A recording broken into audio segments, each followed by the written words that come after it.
Kawan-kawan media yang saya hormati, Pak Ganjar, Gubernur Jawa Tengah yang saya hormati, Pak Sekjen, Pak Dirjen Tangkap, SDKP, juga Badan Litbang, saya hormati, rekan-rekan semua yang hadir pada hari ini. Sedikit saja saya buat highlight dulu sebelum mengumumkan keputusan terbaru dari hasil kemarin saya diterima Pak Presiden dari Selasa ya.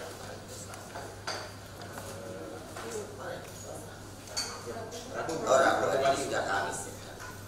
Rabu pagi di Istana dan mengkaji, melihat daripada persoalan-persoalan yang ada.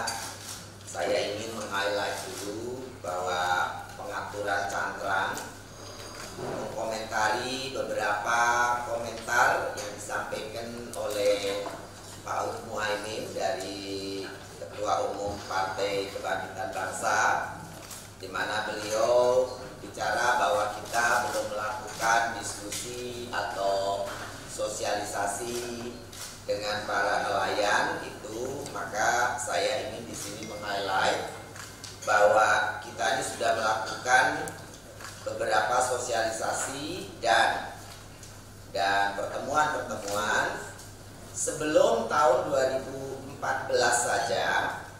Itu sebetulnya peraturan tentang cantrang itu sudah mulai disosialisasikan, yaitu tahun 1980 yang pertama dengan Kepres nomor 39 1980. Kemudian muncul lagi keputusan Dirjen Perikanan nomor IK 340 garis miring DJ titik 10106 garis miring 97, yaitu tahun 1997. Ada lagi keputusan Menteri KP juga nomor 06 2010. Itu ada lagi, nanti tolong ditayang bisa enggak?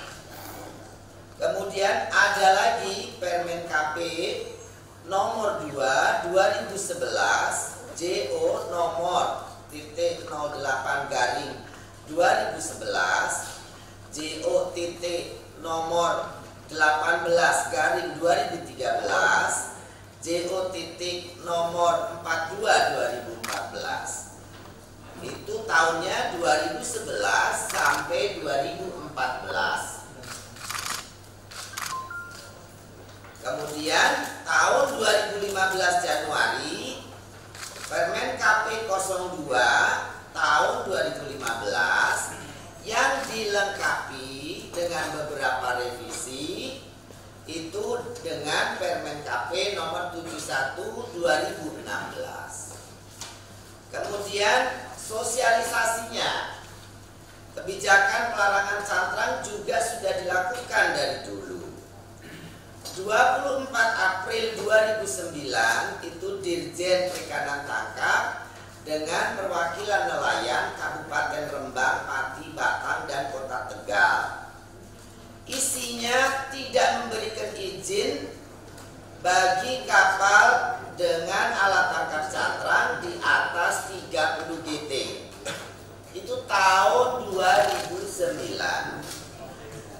Kemudian daftar ulang bagi ukuran kapal di atas 30 GT yang izin usahanya menggunakan alat tangkap selain cantrang, tapi operasinya memakai cantrang.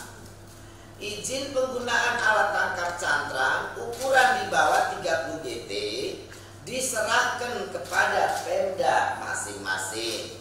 Ini tahun 2009. Kemudian 2013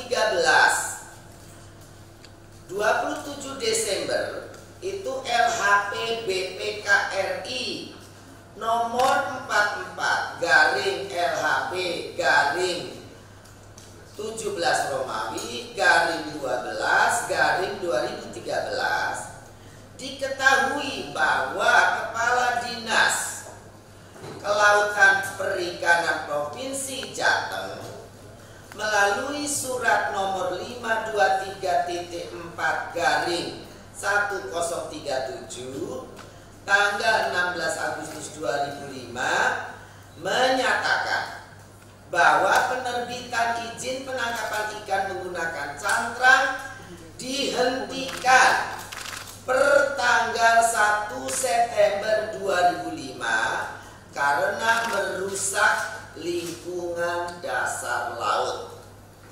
Sekarang 2017, itu sudah 12 tahun yang lalu. Kemudian 24 Februari 2015, pertemuan Dirjen Perikanan Tangkap termasuk saya dengan Dinas Kelautan Perikanan Jatim, Jateng, Jabar, dan Banten. 27 Februari 2015 ada demonstrasi dilanjut dengan dialog dengan nelayan. 6 Maret 2015 dialog MKP dengan nelayan Rembang dan Pati di GMB 1 Kementerian Kelautan dan Perikanan. Mohon wartawan minta transkrip videonya ada lengkap dari awal sampai akhir supaya kalian bisa mengquote dengan benar apa yang terjadi dalam dialog itu. Tanggal 6 Maret, tanggal 18 Maret, dialog lagi Dirjen Perikanan Tangkap, Pak Gubernur, dan perwakilan nelayan di Pendopo Gubernur Jawa Tengah.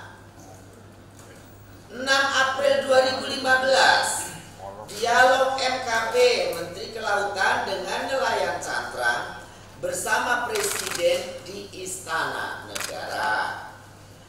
17 April 2015, rakor dipimpin Gubernur Jawa Tengah di Dinas Kelautan dan Perikanan Provinsi Jateng. Di Jakarta, MKP juga bertemu dengan perwakilan nelayan di Ombudsman. 3 Juli, keputusan Ombudsman penundaan cantrang. Yang akhirnya 4 Januari 2017, dialog dengan Gubernur, PLT Dirjen Perikanan Tangkap, dan nelayan di PPP Klidang, LOR. 31 Maret 2017, dialog Dirjen PT Perikanan Tangkap di PPN Brondong, Lamongan, Jawa Timur, dihadiri Waketum Komisi dan anggota Komisi 4 DPR RI. Nah, ini adalah data sebaran cantrang di Pantura Jawa sudah melebihi kapasitas. Jumlah kapal cantrang di Jateng, contohnya tahun 2004 hanya 3.209, tahun 2007 5.100, tahun 2015 10.758.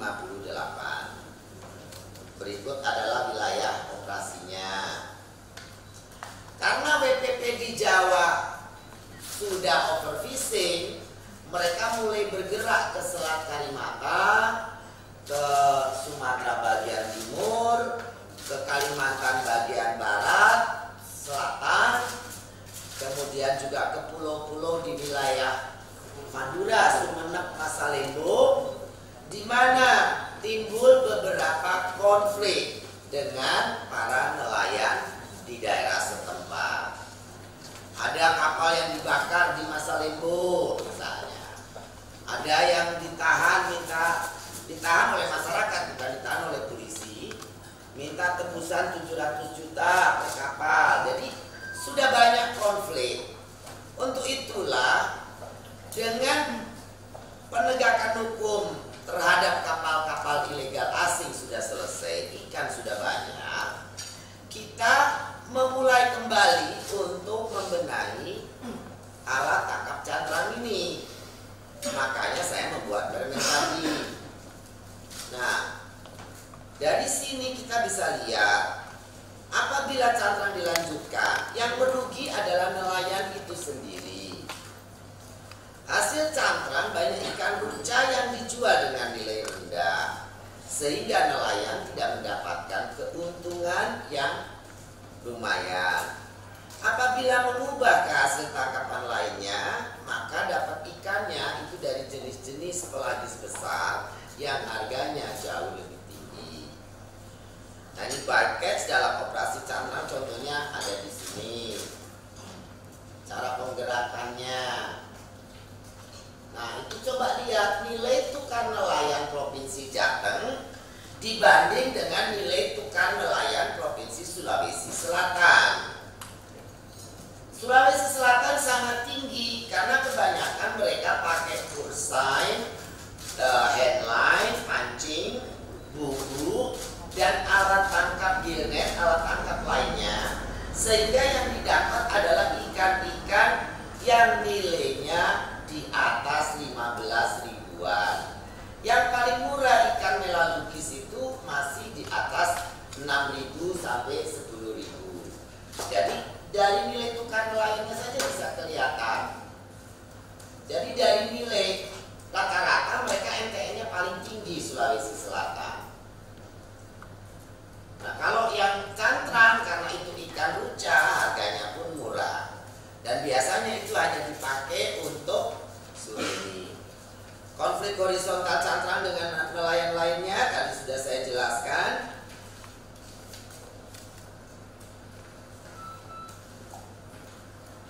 Lamongan, ratusan nelayan menghancurkan fasilitas publik.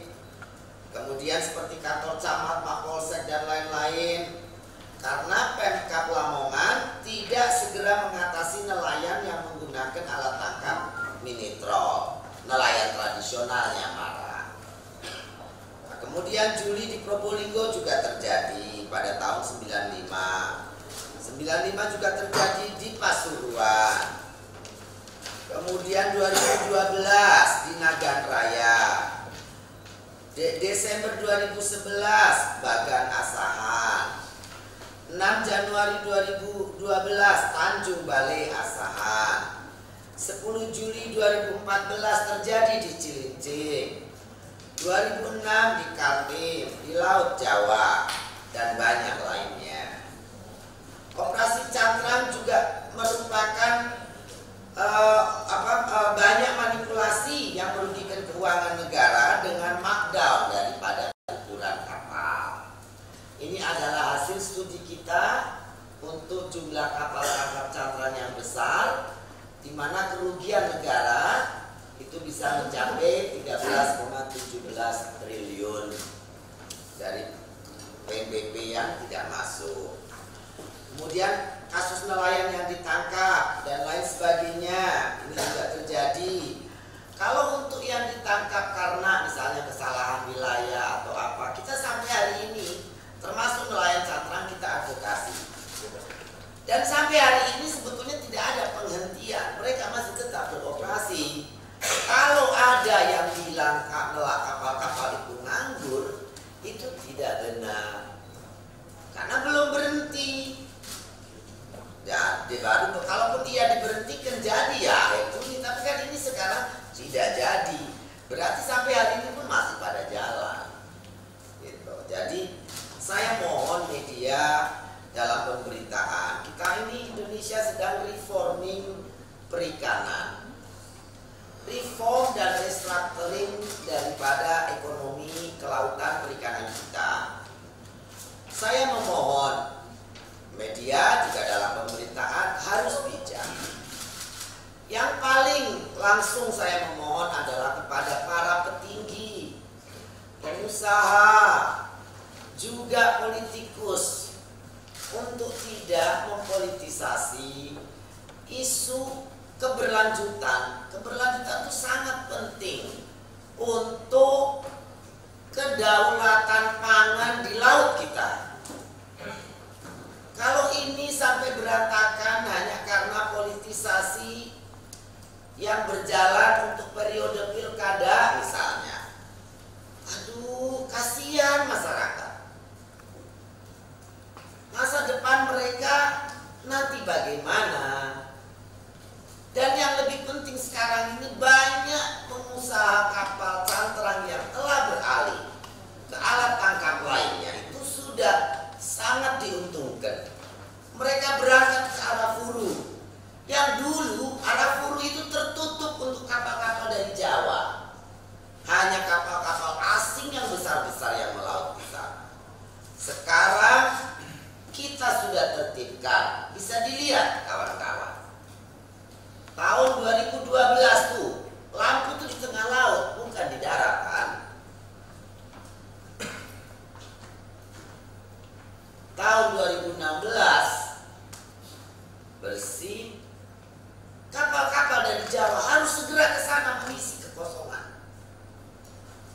Jangan berkutat dengan alat tangkap cantrang di Pulau Jawa, di Selat Karimata. Dan mereka untungnya luar biasa. Dalam waktu dekat, saya dan Pak Ganjar akan melaunching 300 dan 114 peralihan 144 bukan 114 kapal yang akan beralih ke Gilnet untuk kita kirim ke Arafuru. Dan betul dari beberapa testimoni mereka sudah diuntungkan sekali. Pemerintah juga menyediakan alternatif dalam pelarangan cantrang ini, bukan tidak. Coba Anda mainkan kembali rekaman Ibu ngomong beberapa bulan yang lalu berkali-kali, untuk kapal di bawah 10 GT silahkan daftar, kita akan ganti alat tangkapnya. Yang kedua, untuk yang besar-besar, perbankan akan membantu restrukturisasi untuk utang lama, penundaan pembayaran pokok, dan memberikan kur baru kepada para nelayan. Yang kecil bisa minta ke KKP, kami sekarang ada BRU. Jadi sebetulnya pemerintah sudah melakukan langkah-langkah dalam hal proses penggantian alat tangkap ini. Alat tangkap pengganti banyak yang ramah lingkungan, dan ikan sudah banyak. Nah, kemudian ini dari keputusan rapat kemarin kita setuju, Pak Presiden bicara, policy ini sudah sangat bagus. Yang kita perlukan sekarang mengawal masa transisi sampai ke akhir 2017 ini supaya selesai. Jadi yang kecil kita bantu alat tangkapnya. Nah, ini yang usulan sudah masuk ke kita, ada 14.000 unit. Nah, kita akan memvalidasi calon penerima. Proses akan melibatkan langsung daripada perguruan tinggi dan juga mahasiswa-mahasiswa. Yang di atas 10 GT kita akan berikan asistensi. Kemudian ya di sini, walaupun dengan segala keprihatinan bahwa kita harus menunda cantrang ini sampai akhir 2017, itu kita tetap ingin mensosialisasikan untuk segera yang ingin beralih ke Arafuru, ke Natuna, kita akan fasilitasi. Di Jawa sudah overcrowded dan overfishing. Jadi sebetulnya langkah-langkah KKP dan Gubernur Jateng ini sudah sangat komprehensif dan sudah tenang. Jadi ya saya mohon sekali ke media, karena Anda ada di sini, juga kepada para politisi untuk tidak mempolitisasi kedaulatan pangan. Ini urusan kedaulatan pangan dan sustainability daripada natural resources kita. Dan itu bukan langsung ganti alat terus berhenti, tidak. Kan langsung nangkep juga lagi, dapat ikan lagi. Di sini ada ada testimoni daripada para pemilik kapal yang telah beralih alat tangkapnya.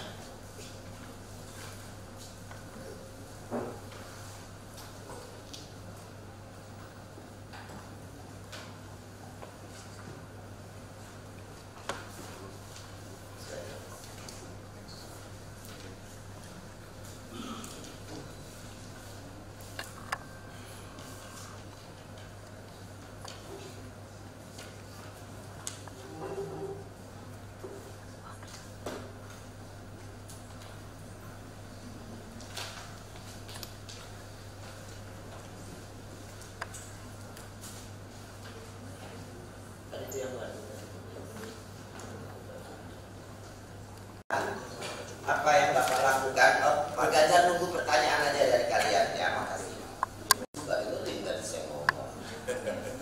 Tadi saya bilang di bawah 10 GT kita berikan alat tangkap pengganti.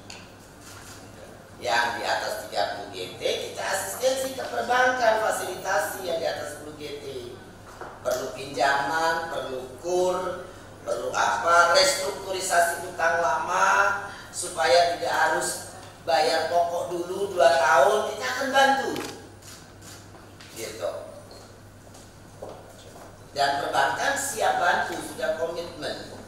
Bahkan yang 444 ini itu nanti akan menjadi anaknya Perindo, Merinos yang akan membantu asistensi pendanaannya. Mereka berangkat ke arah hulu, Askrindo di situ juga akan turun sebagai penjamin, begitu. Ya. Melonjak sampai 14.000. Nah, dengan restrukturisasi utang, karena kata-kata bayar dulu yang sudah ada, nanti kita pinjamkan lagi itu kan juga anggaran Pak Dirjen bisa jawab. Kemudian untuk perbankan, ya kalau ada yang begitu, dunia ini sekarang sudah sangat transparan. Udah online, media tolong iklankan. Saya punya nomor Twitter, saya punya nomor HP, Dirjen punya nomor HP, punya Twitter, kasih tahu. Jangan ngeluh ke bank susah siapa, banknya di mana.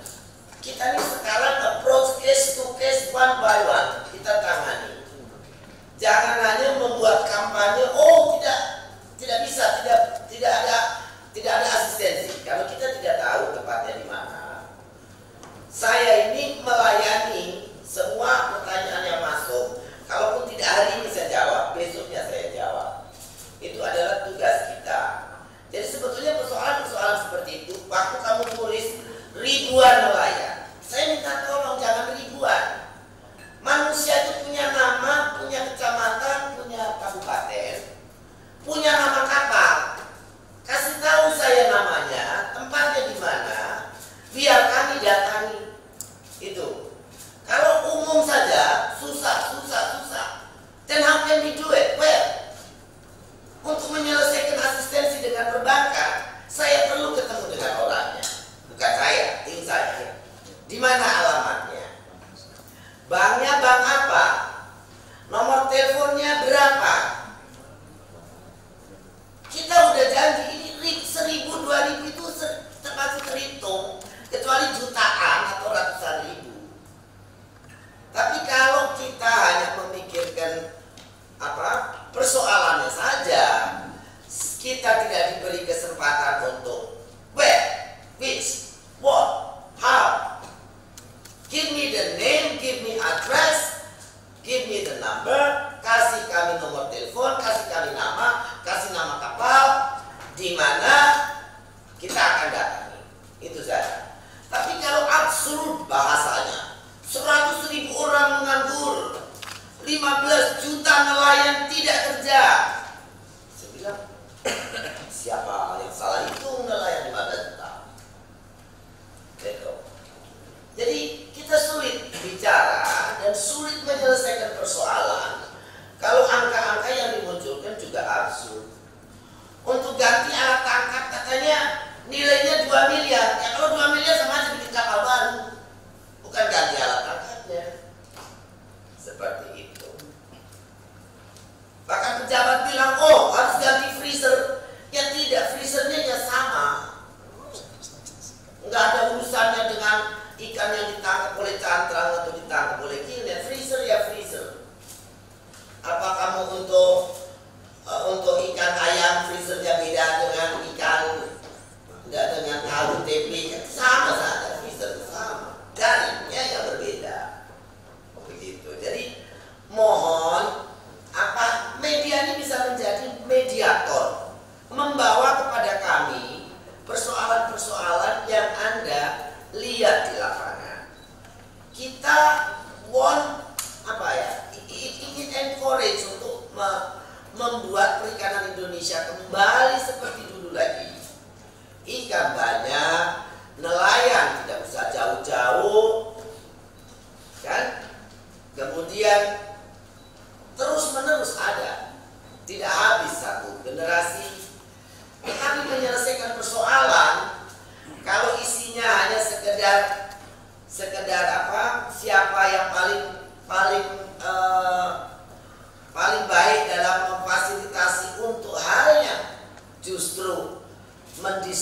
policy sustainability yang kita bangun, ya nanti saya.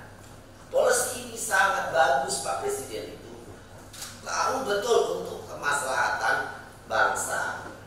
Menyadari bahwa persoalan banyak kita tunda. Tapi bukan berarti kita tidak usaha selama penundaan ini. Kalau tidak, nanti dari 2009 sampai 2017 masih begini. Sampai tahun 2100 sampai begini. Masih untung kalau ikannya masih ada. Gitu loh, itu aja. Jadi ini yang harus jelas. Banknya mana, orangnya siapa, namanya, kapalnya, nama orang, alamat, give it to us. Jangan hanya sekedar angka tanpa nama. Manusia bernama, gitu aja. Ya, dan ada bisa hitung. Kita manusia bukan kayak bakteri yang susah dihitung. Person to person. 1 juta orang penduduk Indonesia 250 juta aja bisa disensus kok. Maksud cuma 1.000, 15.000, 20.000 tidak bisa. Itu saja. Tapi kalau 15.000 ditambah nolnya 3 jadi 15 juta ya bingung saya. Oke, itu aja. Barangkali itu Pak Dirjen silakan. Coba Ganda dulu jawab. Terima kasih Mbak. Kalau kita melihat apakah ini pernah disosialisasikan atau belum, kita bekerja sudah lama sebenarnya. Ya, Bahkan Jawa Tengah mungkin lebih maju daripada kementerian. Tahun 2005 ya, pernah ada kebijakan ini. Tapi mungkin tidak laku karena ini mungkin alat tangkap atau teknologi yang digunakan agak gampang, sehingga orang akan lakukan. Sama ketika kita menertibkan galian C, mereka akan lebih suka pakai BU karena lebih enak. Tapi kalau tambah raya sudah pakai candul, ini contoh saja saya mencoba menanyakan apa yang kita kerjakan dan bagaimana kami sosialisasi. Saya terima kasih Bu Susi kasih alur yang bagus. Saya kira ini kalau di capture bisa dipakai bagaimana proses sosialisasi yang cukup panjang. Hasilnya saja Mbak Sabah. Tolong saya kalau salah dikoreksi nanti dari KKP, tapi di catatan kami yang kurang dari 10 GT atau di bawah 10 GT itu sudah dijamin oleh kementerian. Tapi tentu menjaminnya tidak langsung semuanya selesai. Lah ada.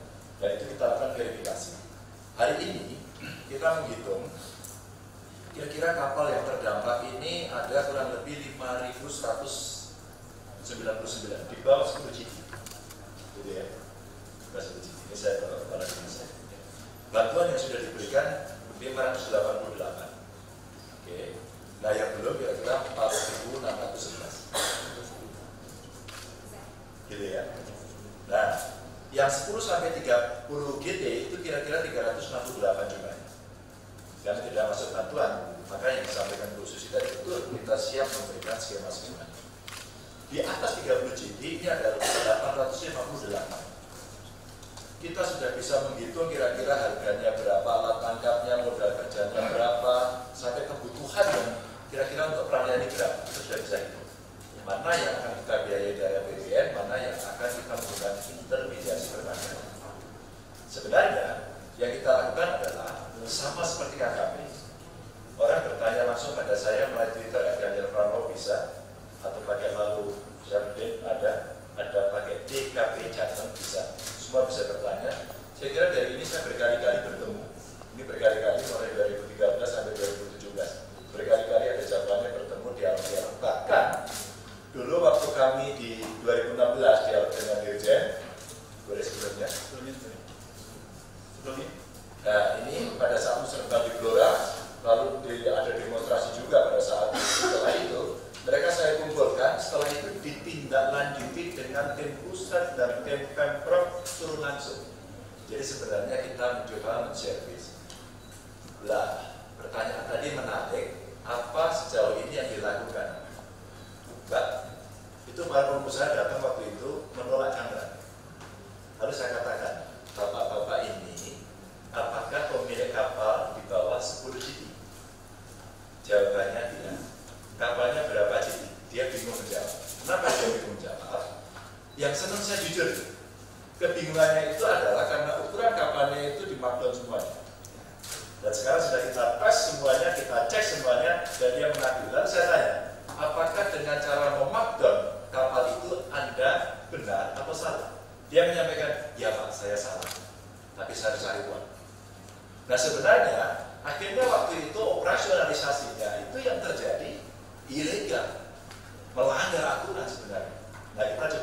sampaikan tadi, pada proses peralihan ini kita tidak pungkiri ada masalah.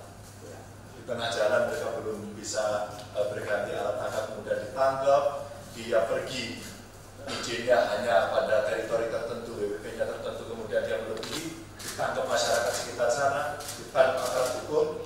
Bahkan saya pernah diundang khusus oleh kantor presiden untuk bisa menjelaskan kejadian yang di Brebes, yang di Sumatera Selatan.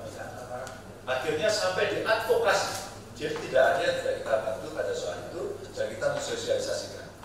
Memang sosialisasi ini nampaknya ada yang setuju dan ada yang tidak setuju. Yang setuju yang itu sudah menerima bantuan-bantuan ini dan mereka sudah bekerja. Jawa Tengah memang paling baik, makanya yang paling menarik. Nah, saya sampaikan selama ini terus terang mundurnya sampai bulan Juni itu relatif kemarin full saja. Ada 1-2 kelompok yang memang dia mengatakan, Pak, kami nggak bisa, kamu untuk diperpanjang lagi. Perpanjang kapan? Saya nanti ngomong lagi sama Bu Menteri. Tapi Anda mau berubah sekarang? Anda mau beralih sekarang nggak? Dan persis pertanyaan tadi, Pak, kalau saya beralih sekarang, saya ini dalam posisi punya hutang banyak. Jaminan saya sudah masuk, Pak. Sudah nggak ada, Pak. Oke, persis apa yang saya tanyakan kepada mereka seperti yang disampaikan oleh Bu Susi. Kamu pinjam banknya di mana? Berapa pinjamnya? Kalau kamu minta keringanan, mau nggak kita restrukturisasi utangnya? Bahkan saya sudah minta sama Presiden, kalau nggak salah di kabinet juga ada dibicarakan ya. Kita minta kurnya ini dimasukkan ke sana karena ini semacam kebijakan administered price dari pemerintah. Karena dari pemerintah kita tanggung jawab. Nah, memang prosesnya tidak seketika kita pada saat yang bersamaan ditangkap, kita sosialisasi kepada mereka. Inilah fakta-fakta yang tadi kita pakai untuk sosialisasi. Dan pada saat kami sosialisasi kita sampaikan, yuk kita buatkan desk. Begitu ya Pak Ali. Ada desk, silakan di tempat masing-masing ada data. Dan kami rujuk. Nah, kita meminta mereka-mereka yang merasa perlu mendapatkan advokasi lebih, silakan datang kepada kami untuk kami bisa lakukan. Itu kira-kira. Makanya kemarin saya agak terkejut ketika kemudian berita ini muncul. Tiba-tiba yang saya tidak mendengar, ada geledeknya dulu, ada anginnya dulu, saya nggak tahu. Tiba-tiba kok muncul lagi cerita ini begitu. Ada apa gitu? Karena nelayan sudah bicara, saya sudah siap, kami menuju itu. Ada satu yang mengatakan, 2 yang mengatakan boleh diundur lagi enggak, kami belum siap. Tapi intinya mereka mau. Jadi ini yang mau kita sampaikan dan nanti boleh diuji di lapangan apakah seperti atau tidak dari yang sudah melaksanakan. Itu kira-kira tadi. Baik, jadi kami menambahkan saja apa yang disampaikan Ibu Menteri dan Pak Gubernur. Jadi benar sekali, sekarang posisinya kita itu sudah melihat case by case, pendampingan kelompok demi kelompok. Karena memang jumlah yang demikian tadi yang disampaikan tadi 5.100 dan 5.199, ini case-nya berbeda-beda. Ada yang bisa Bionet, ada yang bisa buku, ada yang bisa, case-nya sangat berbeda-beda. Ya, jadi kami memang membentuk kelompok kerja.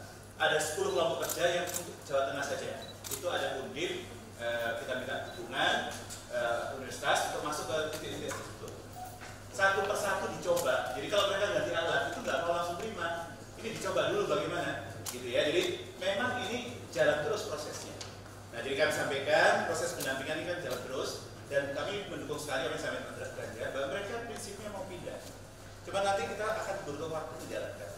Nah, kemudian baru saja kira-kira sebulan yang lalu terima usulan baru, jumlahnya 14.000 itu. Tapi itu belum ada nama, ada nama dan adres. Ya, 14.000 itu masih kosongan. Nah, untuk itu kami akan turun lagi, verifikasi lagi. Hari ini kami dapat dari Pak Kadis 5.199 dan 318 dan 858. Ya, ini semua akan kita lakukan. Nah, kemudian jadi anggaran kami ada, jadi bukan APBNP, kami dari DJPT kita siap shifting beberapa anggaran kita yang kita anggap tidak terlalu perlu, kita fokus untuk menyelesaikan cantrang ini. Gitu Pak, dari sini. Jadi kita fokus menyelesaikan itu dalam targetnya memang tetap berat Juni. Tapi dengan didorong ke Desember, kita terima kasih, kita punya waktu yang cukup untuk menyelesaikan itu. Kita optimis bisa selesai. Nah, kemudian yang mengenai kredit, ini New Sewu, Bu Menteri, Pak Ganjar. Jadi ini ada opportunity yang luar biasa. Karena kredit-kredit itu biasanya dilakukan oleh nelayan yang skala di atas 30 CT maupun di atas 10 sampai 30 CT. Bukan nelayan kecil, 10 sampai 30 dan di atas 30 CT. Kredit itu basisnya, kolateralnya Pak, itu adalah kapal. Ya. Nah, ukuran kapal itu masih 30 CT. Nah, setelah sekarang kita ini, jadi yang ditahan bank sebagai kolateral, sebagai jaminan, itu kapal ukuran 30 CT. Angka kreditnya angka tertentu, gitu ya. Nah, sekarang dengan ukuran nilainya lebih Bu. Ya. Jadi kolateralnya bukan 30 CT, tapi sudah 80, sudah 100. Karena sudah verifikasi. Sudah verifikasi. Kami sudah verifikasi. Revaluasi aset. Revaluasi aset kalau di istilah perbankan. Jangan kasih nanti pajak kejar-kejar rugi lagi nelayan. Siap. Jadi asetnya dia Kita naik. tax amnesty sama Bu. Iya, Bu Menkeu. TA. Jadi asetnya sebenarnya naik. Jadi kolateralnya itu melebihi dari plafon kredit yang dia terima. Dan itu bisa dipakai selisihnya itu untuk penggantian alat tangkap. Begitu ya. Nah, mohon izin ini kan memang polisinya di atas ya. Nah, kita sekarang harus masuk sampai setiap kepala cabang. Kepala cabang BNI, kepala cabang BRI, yang sampai Pak Gubernur tadi benar sekali. Satu persatu. Ya, jadi mohon izin media mesti tahu bahwa pemerintah itu kerja keras untuk itu, menyelesaikan persoalan itu. Tapi kita nggak bisa dikatakan tidak mampu, tidak bisa gitu. Dengan berjalannya waktu, ini bisa jalan semua. Ya, saya rasa itu. Jadi ini bisa selesai. Siap. Yang kedua juga tentang isu kriminalisasi. Saya sebetulnya sudah sejak sebulan yang lalu rencana, karena kita ini mengadvokasi begini nih capek juga. Ya ujungnya bisa bebas, tapi kan ini hal yang tidak perlu. Yang mengadvokasi juga ya kita KKP, bukan orang lain. Jadi kalau dibilang KKP mengkriminalisasi tidak benar. Bahwa terjadi aparat menangkap karena beberapa kesalahan juga bisa saja terjadi, tapi itu bukan tidak dalam skenario kriminalisasi nelayan. Terlalu bombastis lah. Masa iya aparat mau mengkriminalisasi nelayan kalau tidak ada pelanggaran-pelanggaran. Ya tapi karena sudah terjadi kita pun lakukan advokasi. Jadi yang di Brebes apa semua akhirnya kan sudah kita bebaskan. Termasuk saya bicara dengan Pak Jaksa Agung yang sudah putus pengadilan ingkrah. Pak Jaksa tolonglah bantu itu hakim-hakim sama ininya di mana. Akhirnya ya bebas juga. Nah kita sudah rencana dari sebulan yang lalu yang akan kita lakukan tanggal 8 jam 3 sore sama 8 besok nih, mengundang seluruh direktur Polair di wilayah Indonesia untuk tidak lagi sementara ini sampai 2017 melakukan penangkapan. Tetapi mungkin kadang-kadang juga aparat harus menengahi, seperti misalnya yang terjadi di Masa Limbo, karena tidak ada yang menengahi, kapal nelayannya dibakar oleh masyarakat Masa Limbo. Nah kejadian-kejadian begini tetap kadang-kadang harus kita ingatkan bahwa ya kita harus sadar ya Pak Ganjar juga masih punya PR ini untuk bicara, tidak boleh datang ke daerah lain kalau daerah tersebut tidak menyetujui alat tangkap cantrang, karena kalau enggak ya nanti konflik horizontal terjadi. Jadi bukan penghentian cantrang yang menyebabkan konflik horizontal, justru alat tangkap ini telah menyebabkan beberapa konflik horizontal. Nah, yang paling penting sebetulnya dari semua policy ini adalah memastikan, mengembalikan ekosistem recovery jumlah ikan supaya banyak ada, bisa ditangkap banyak dan ada dan banyak. Itu kunci ujungnya itu resultnya. Bukan mau melarang orang nangkap ikan. Nangkap ikan dengan cara yang betul. Indonesia ini cara penangkapannya ini bukan cuma cantrang saja, destructive fishing. Kalian coba ikutin Twitternya Ibu kiriman foto-foto dari daerah. Hancurnya karang-karang sampai ke Raja Ampat. Kita ribut New Caledonia crash ke karang Raja Ampat. Tapi tidak ada berita bagaimana karang itu setiap hari dibombing di Laut Sawu, di Pulau Komodo, di Raja Ampat, di Sulawesi, di Wakatobi. Kalau kalian ke sana kunjungan, snorkeling saja, sedih, nangis, Pak. Berapa nelayan meninggal karena bom, karena nangkap ikan. Jadi kalau ini merusak, sana merusak. Indonesia semboyan laut masa depan bangsa itu hanya mungkin satu generasi.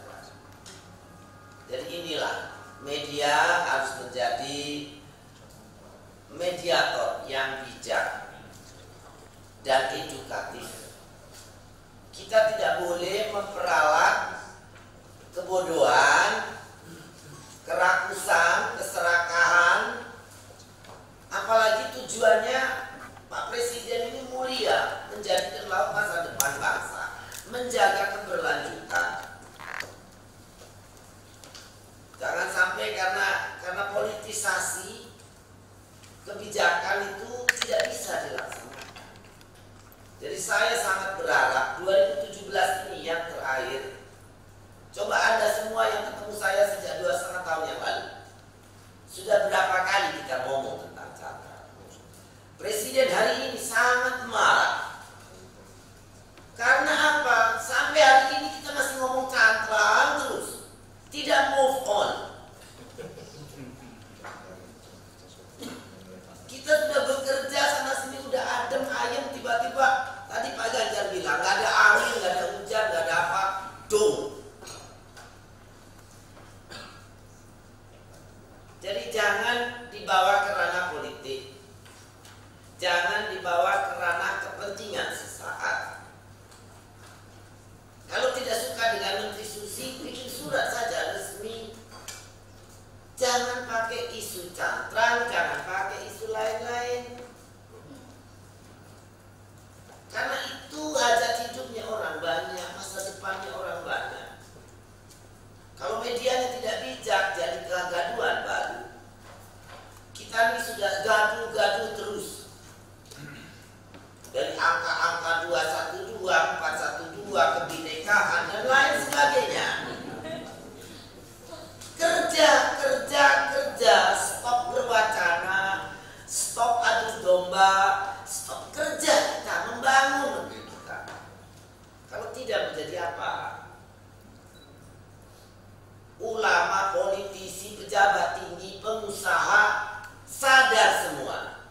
Menteri yang bodoh kayak saya aja teriak-teriak untuk membangun, untuk bekerja. Yang pinter-pinter kok malah enggak, gimana Pak? Siksa sekolahan loh malah. Saya yang sekolahnya cuma SMA, yang bodoh hanya berpikir jauh ke depan. Anda yang pandai, yang pintar, yang punya kuasa,